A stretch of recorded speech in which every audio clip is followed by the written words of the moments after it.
So, we're going to begin our practice this evening. For the month of February, we have been exploring the limitless qualities in Buddhism.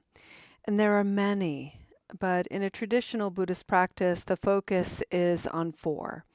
And these are overlapping and intertwining and interconnected qualities. And when we can cultivate them within ourselves, frankly, the world becomes a friendlier place, an easier place. And so we've been looking at them: loving kindness, compassion, joy, and equanimity. And for anyone who's new to Buddhism or to Recovery Dharma, that word equanimity is a mouthful. I really like Thich Nhat Hanh's reinterpretation of that word to include inclusivity, is how he refers to it. And he takes it a little bit farther, and he refers to equanimity and inclusivity as freedom. Because when we have the capacity to look at everything in our lives, the good things, the negative things, the neutral things, we become less attached, we become less clinging, less craving, and therefore we become free. It's a beautiful explanation, I think. Tonight we're going to talk a little bit about joy, mudita. And I'd like to invite our chime to sing as a joyful invitation to come to this practice fully. Welcome, everyone. This is Recovery Dharma. My name is Julia. I'm one of the facilitators in the Spokane Sangha. I've been away for a couple of weeks, and I'm so very happy to be back.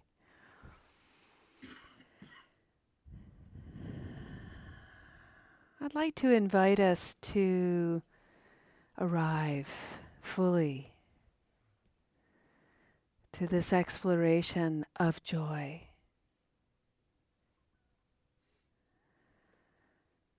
And I'd like to begin by simply encouraging you to pay attention, offer yourself attention, and notice if there is any resistance arising to the idea of joy. And the reason why I'm prefacing this reflection and this practice with that, with resistance, is because sometimes on the journey of life, particularly on the journey of recovery, we experience a lot of sorrow and despair, grief even. And joy can feel a little bit like a betrayal to our sadness.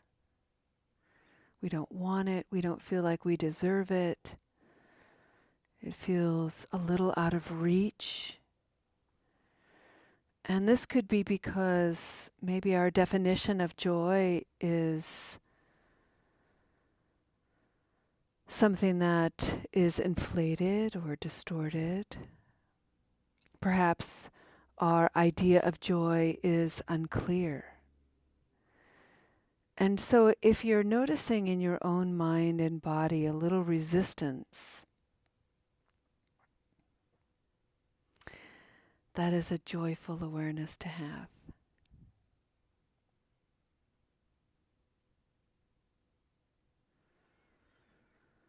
And I invite you to breathe with that.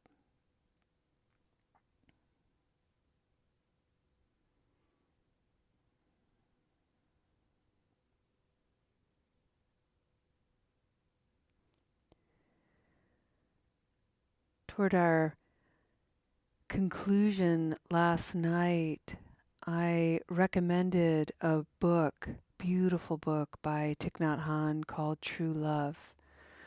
And it's a very small book, and it is his poetic reflection of the four limitless qualities, the four immeasurables. And he has these lovely mantras. I think of them almost as greetings for each of these qualities. And the one for mudita, for joy, appreciative joy, is to simply say to someone, and that someone could be yourself, darling, I see that you are here, and I am so happy.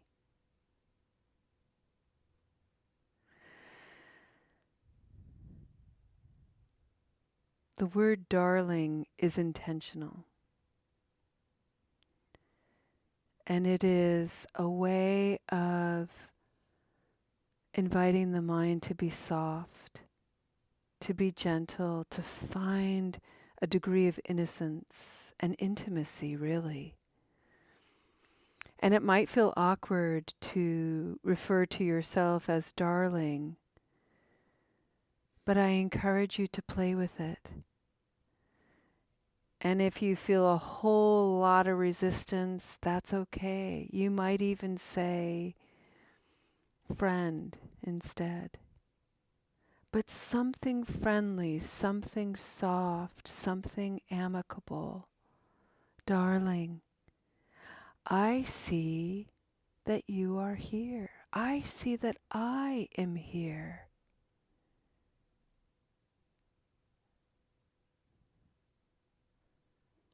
So those words and the recognition of your presence or another person's presence, the existence of another human being is a precious thing. And so to see it, to notice it, to appreciate it,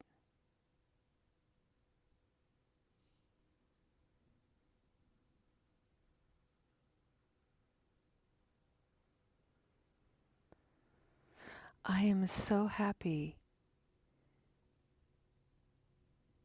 you are here.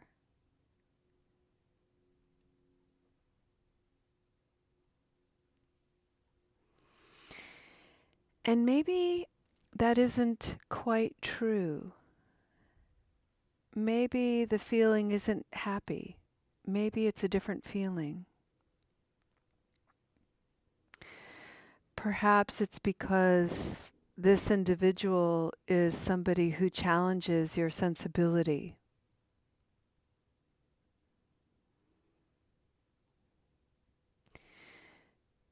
What Thich Nhat Hanh is asking us to consider, and what this limitless quality is asking us to consider, is that even when someone is challenging, their existence affords us opportunities to learn and to grow, to mature, to open, to get out of that fixed mind state, and to play with suffering. So, for instance, this person is maybe pissing me off. Maybe they're doing things that are really harmful. Maybe they just said something really stupid. And I'm like, what the fuck is your deal, dude? I'm like out of my head, right? And it happens in an instant. So you take a breath. And maybe with a little snarky tone, you can say, yeah, darling, whatever, just play with it. I see that you exist. I see that you are here. And man, this lesson is painful. And man, you represent stuff that smells bad. And man, I'm just icked out.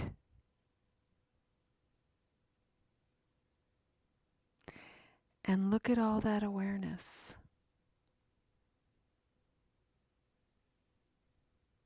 Look at all that fodder for my awakening. Look at all the opportunity I have to explore, all that's being stirred up in me.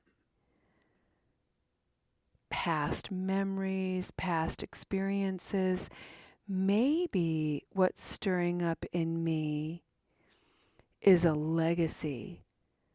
My mother's history, my grandmother's history, my aunts, my uncles, on and on for generations that have been passed down. And right now, in this moment, I get to look at it. I have the guidance, the wisdom, the trust, the stillness, and the presence of mind to look, to see.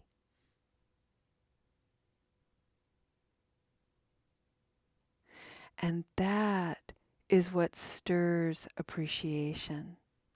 And that is what brings forward the glimmer of joy.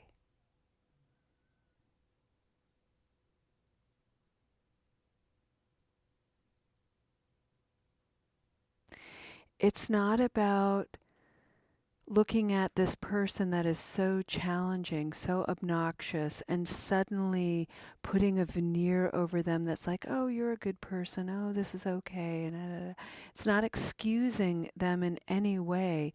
It's letting them be who they are over there, away from me, and I'll limit my interaction, but wow, their presence stirred up a lot in me that I get to work with and heal. I am so happy for that. Darling, I see that you are here, and I am happy.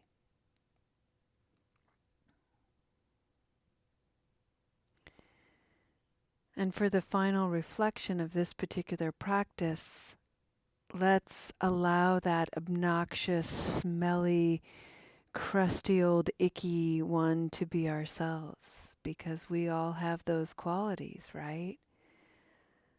We all have aspects to ourselves that are really challenging to look at.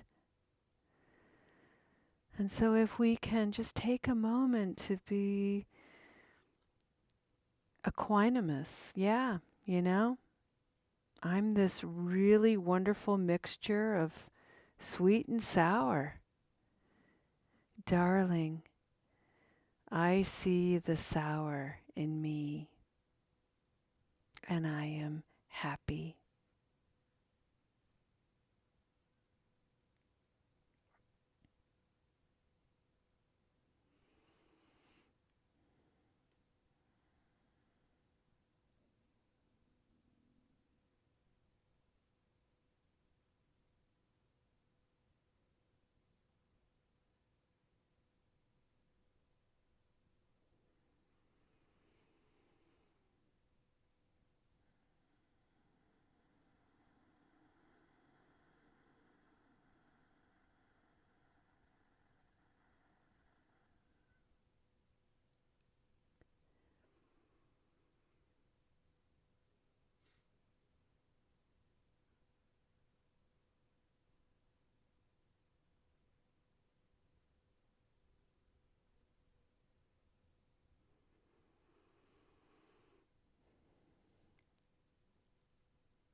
friends, in the final moments of this meditation,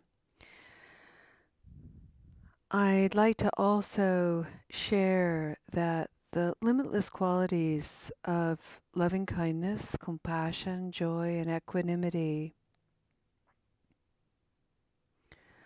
are about cultivating not only these qualities, but the conditions for these qualities to arise in ourselves and in one another.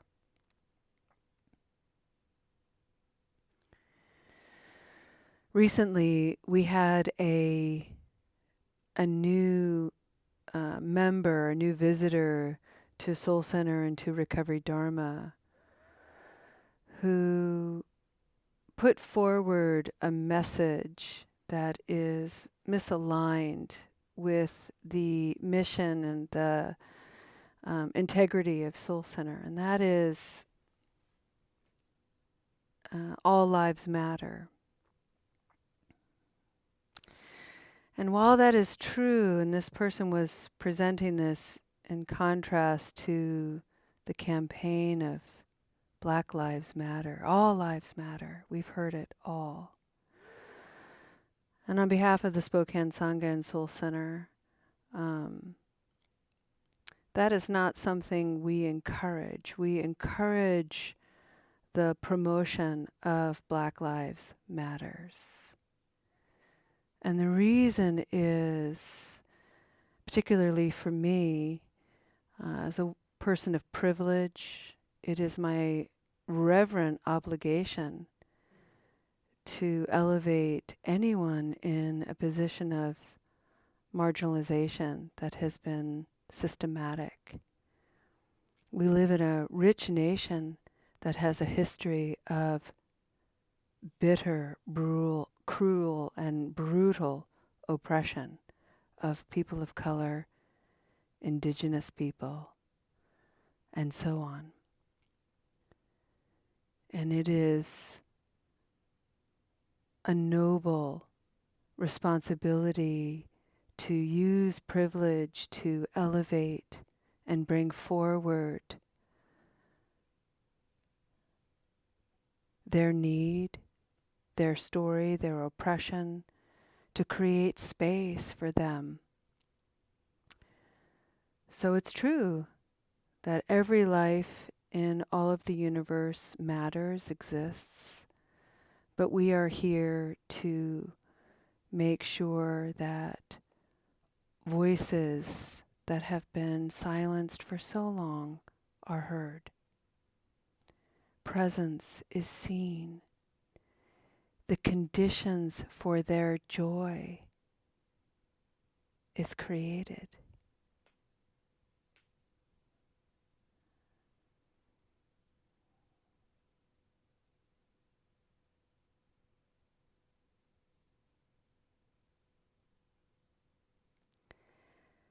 How are you creating the conditions of joy? How are you creating the conditions of loving kindness and compassion? How are you using the good, the negative, the neutral in your life to keep yourself broad, open, flexible, curious?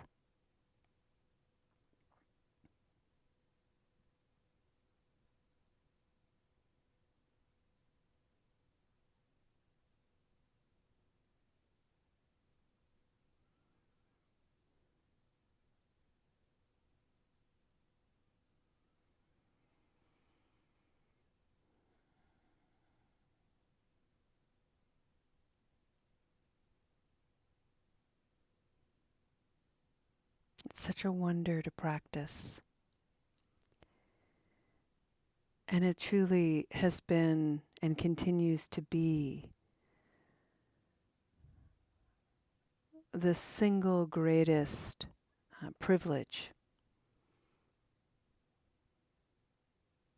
Thank you, friends.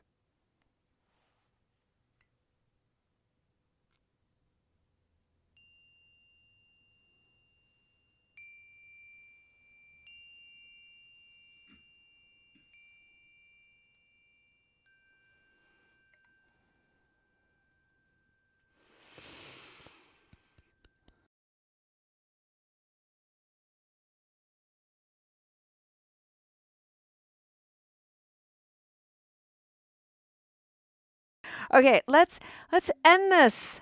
Let's end this and go into our beautiful evening.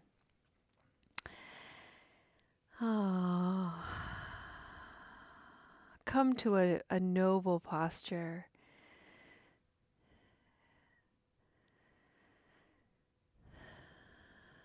Take refuge. Take refuge in yourself.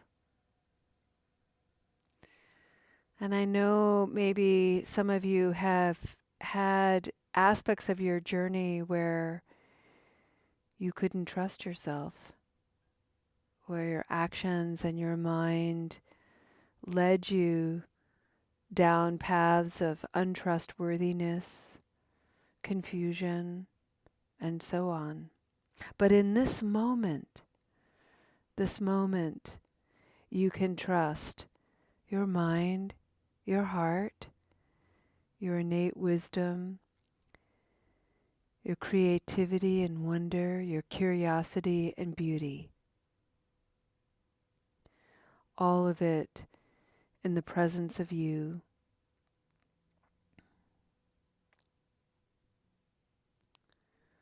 With a wide open heart, friends, darlings, I see you. I see that you're here, and I am so happy. Namaste.